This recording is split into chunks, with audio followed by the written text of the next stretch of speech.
जय श्री कृष्णा। कैसे हैं आप लोग? फ्रेंड्स, आज की चर्चा काफ़ी महत्वपूर्ण होने जा रही है।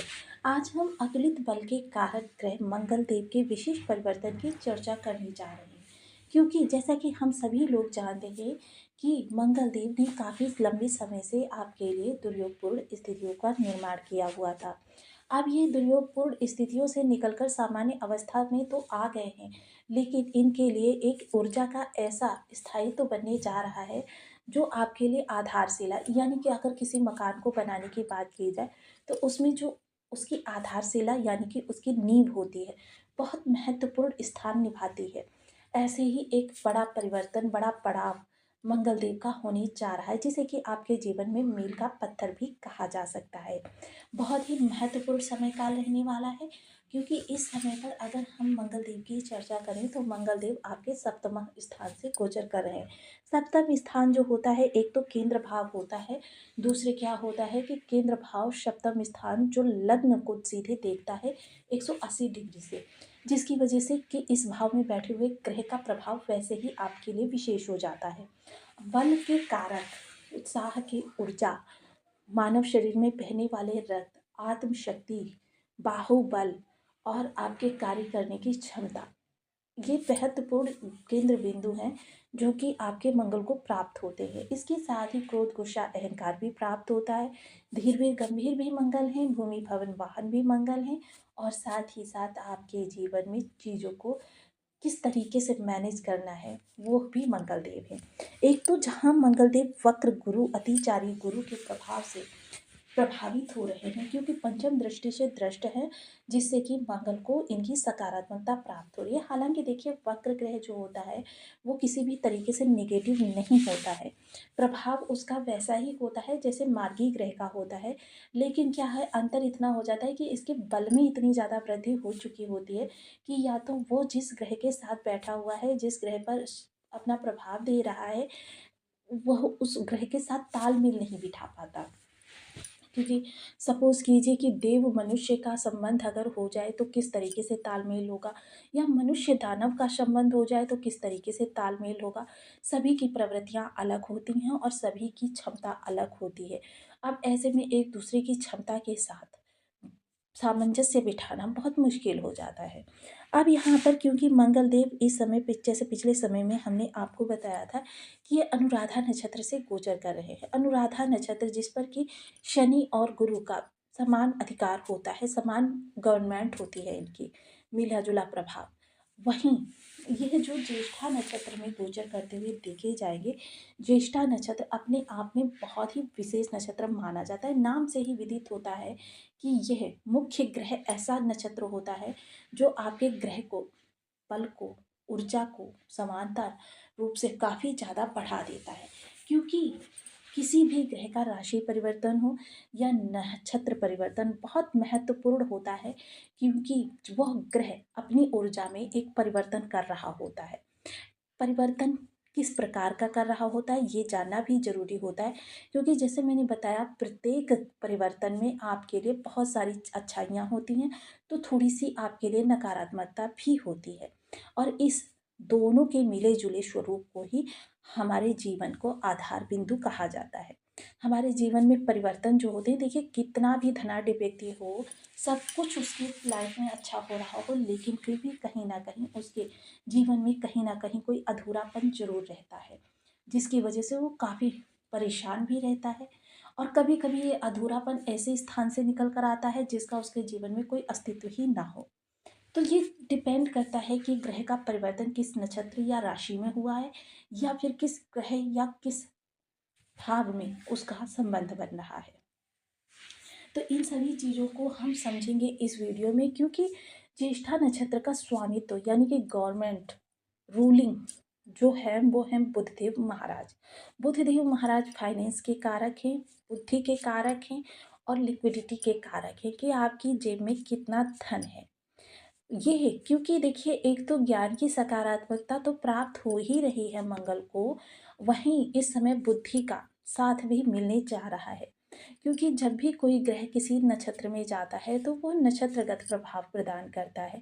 क्योंकि जैसे कि कमरे में अगर आपके बल्ब लगा हुआ है, रोशनी तो वही है लेकिन आवरण जैसा होगा, लाल होगा तो लाल आभा आपको प्राप्त होगी, पीला होगा पीली आभा प्राप्त होगी, हरा होगा हरी आभा प्राप्त होगी। तो ये होता है ग्रह का प्रभाव देने का तरीका। मूल स्वभाव विद्यमान है, मूल स्वभाव में कहीं कोई फेरबदल नहीं होता। तो आइए आज का वीडियो, क्योंकि नक्षत्रगत प्रभाव परिवर्तित होने जा रहे हैं, कहाँ पर आपके लिए कितनी ज़्यादा सकारात्मकता और कितनी आपके लिए नकारात्मकता निकल कर आने वाली है, यथावत जानेंगे इस वीडियो में।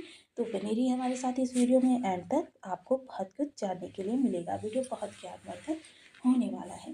यदि आपकी लग्न में 2 नंबर बना हुआ है तो ये राशिफल आपके लिए है। यदि कुंडली में कहीं भी चंद्रमा के साथ 2 नंबर बना हुआ है तो ये राशिफल आपके लिए। कुंडली ना होने की स्थिति में आप इसे नाम राशि से भी देख सकते हैं। यदि अभी तक आपने अपने इस चैनल को सब्सक्राइब नहीं किया है तो प्लीज़ सब्सक्राइब कर लीजिए, वीडियो को लाइक कर दीजिए, चैनल को शेयर कर दीजिए। इससे होगा क्या कि हमारे आने वाले हर वीडियो की नोटिफिकेशन मिल सकेगी आपको सबसे पहले। एक प्यारा सा कमेंट करना बिल्कुल ना भूलें। कमेंट से हमें बहुत मोटिवेशन मिलता है, हौसला मिलता है और ये पता चलता है कि आप और क्या जानना चाहते हैं। तो ये बेहद महत्वपूर्ण हो जाता है मंगल का विशेष प्रभाव। मंगल सप्तम स्थान पर बैठे हुए हैं और सप्तम स्थान में बैठे हुए ग्रह का बल वैसे भी बहुत ही महत्वपूर्ण होता है। अब चूंकि ये बुध के नक्षत्र से गोचर करते हुए दिखाई देंगे, तो ऐसे में दृढ़ इच्छा शक्ति, नेतृत्व भावना, समग्र विकास की भावना, ये सारी चीज़ें आपके अंदर हिलोरे मारती हुई देखी जाएंगी। जहाँ इस ज्येष्ठा नक्षत्र का प्रभाव वृश्चिक से प्रारंभ होकर मीन पर्यंत समाप्त होता है, वहीं 4 नवमासों का भोग भी करते हैं। 4 नवमासों में हालांकि प्रारंभ तो ये वृश्चिक के अंत से होते हैं, लेकिन धनु से लेकर इनका विशेष प्रभाव रहने वाला है। अब चूंकि ये मंगल जब धनु के नवमांश से गोचर करेंगे, जो कि गुरुदेव का नक्षत्र है और गुरुदेव की दृष्टि से प्रभावित भी हो रहे हैं, ऐसे में आपके अंदर सकारात्मकता और जो आपका मनोबल टूट सा गया है पिछले समय के संघर्षों को पार करते करते, उस मनोबल में एक अजीब सी उत्साह की वृद्धि होने वाली है। देखिए, इस समय एक चीज़ तो होगी कि आपके लिए सफलता दूर खड़ी मुस्कुराती हुई दिखाई देगी। इस समय पर आपके सामने या तो आपके मस्तिष्क में ही, क्योंकि बुद्धि के कारक होते हैं बुधदेव महाराज, और इनका प्रभाव जब मंगल को प्राप्त होगा तो आपके बुद्धि से भी काफ़ी सारी चीज़ें आपकी सॉल्व होती हुई दिखाई देंगी। जो पहले जटिल समस्याएं आपको परेशान कर रही थी, वह जटिल समस्याएं अब समस्या की तरीके से नहीं बल्कि आपको समाधान प्रतीत होगी। और यह आपको ये भी लगने लगेगा कि जो हुआ वो अच्छा हुआ। चीज़ें आपके लिए बदली और बदल कर उन्होंने एक नया आयाम प्रस्तुत किया और आपके लिए चीज़ों में विस्तार भी उत्पन्न होने वाला है। समय आपके परिवर्तन का है और समय आपकी चीज़ों को विस्तार देने का भी है। चीज़ें आपके लिए बहुत ही अच्छी बड़े पैमाने पर होती हुई दिखाई देंगी। यह समय काल आपके जीवन में एक नई आशा, नई उमंग और नए व्यक्तित्व को भी समग्र रूप से सामने लाने का भी रहेगा। दूसरा नवमांश जो रहेगा वो शनि के मकर नवमांश के में गोचर करेंगे, और जब ये शनि के मकर नवमांश से गोचर करेंगे, यह समय काल आपके लिए चीज़ों में विस्तार का भी रहने वाला है।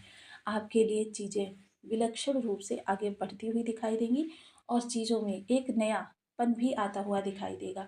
शनि मंगल के मिलन से उत्पन्न होने वाली डेयरिंग पावर यानी जोखिम लेने की प्रवृत्ति का भी विकास आपके अंदर होता हुआ देखा जाएगा, और यह विकास आपकी काफ़ी सारी चीज़ों को आपके फेवर में कर देगा। या तो चीज़ें बिल्कुल आपसे, क्योंकि देखिए सबसे बड़ी चीज़ क्या होती है, उम्मीद। ये उम्मीद पर ही दुनिया कायम है, और जो उम्मीद आपको झूठी मिल रही थी वो उम्मीद इस समय पर ख़त्म हो जाएगी, और जहाँ पर आपके लिए उम्मीदों का 1% भी सत्य होने का समय होगा, वहाँ पर आपकी उम्मीद आगे बढ़ती हुई देखी जाएगी। तृतीय नवमांश जो होगा वो कुंभ का होगा, और जब ये कुंभ के नवमांश जो गोचर करेंगे तो आपके लिए काफ़ी सारी चीज़ें होती हुई देखी जाएंगी, क्योंकि एक तो ये लाभ का भाव है, और दूसरे देखिए कर्म का भाव है और लाभ की राशि है, लाभ की राशि भी है। अब लाभ की इस राशि का विशेष प्रभाव आपको प्राप्त होता हुआ दिखाई देगा।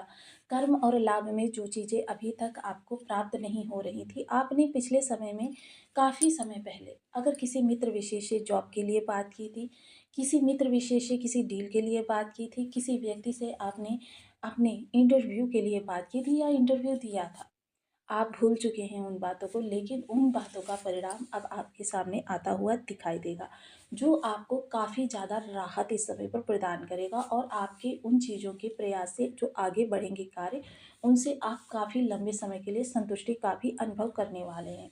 वहीं चतुर्थ नवमांश की अगर चर्चा करूँ तो ये मीन का होगा, जो कि आपके लाभ भाव में पड़ती है। अब समय है आपके राहत की सांस लेने का और समझ लीजिए आपके कार्यों को अपने आप स्मूथली आगे बढ़ने का, क्योंकि देखिए संघर्ष का समय जब खत्म हो जाता है तब कार्य आपके अपने आप आगे बढ़ने लगते हैं। एक नयापन, एक नई विचारधारा आपके अंदर उत्पन्न होती हुई दिखाई देगी। इस समय आप थोड़ा सा भूमि भवन वाहन की ओर भी सोच सकते हैं, थोड़े से इन्वेस्टमेंट के बारे में भी सोच सकते हैं, और इस समय क्योंकि भूमि पुत्र मंगल देव है तो भूमि संबंधी कार्यों से भी जुड़ सकते हैं। समय है आपकी प्रतिष्ठा में चार चांद लगने का, लोगों के बीच आपकी ख्याति बढ़ने का, और आपके जो इस समय लोगों से एक दूरी बन गई थी, क्योंकि मोस्टली क्या होता है जब भी शनि का लग्न पर प्रभाव होता है तो लोगों से आपकी दूरी बन जाती है। देखिए आप कहते कुछ हैं, उनकी समझ में कुछ और आता है और उसका प्रभाव कुछ और पड़ता है। यानी कि मोस्टली जब लग्न से शनिदेव का संबंध हो जाता है दृष्टिगत, देखिए अगर शनिदेव स्वयं बैठे हों तो ये उतना कष्टकारक नहीं होता, लेकिन जब दृष्टिपात हो रहा हो, क्योंकि शनि स्वयं भाव वृद्धि करते हैं लेकिन दृष्टियों से वो विच्छेद करते हैं, तो ऐसी स्थिति में समाज में आपके बारे में जो भ्रांतियाँ फैलती हैं, आप होते तो बहुत उदार हृदय के हैं और बहुत ही सटीक शब्दों में बात करने वाले, लेकिन लोगों में आपके बारे में जो भ्रांतियाँ फैली होती हैं उनको आपको कुख्यात की श्रेणी में ही रखा जा सकता है। हालांकि ये चीज़ें आपके सामने काफ़ी देरी से उजागर होती हैं, लेकिन फिर भी इसका खमियाजा आपको भुगतना पड़ता है। जो ये आपकी छवि एक नेगेटिव रूप में बन गई थी, उस छवि को इस समय पर अच्छा करने का कार्य करेंगे मंगलदेव महाराज।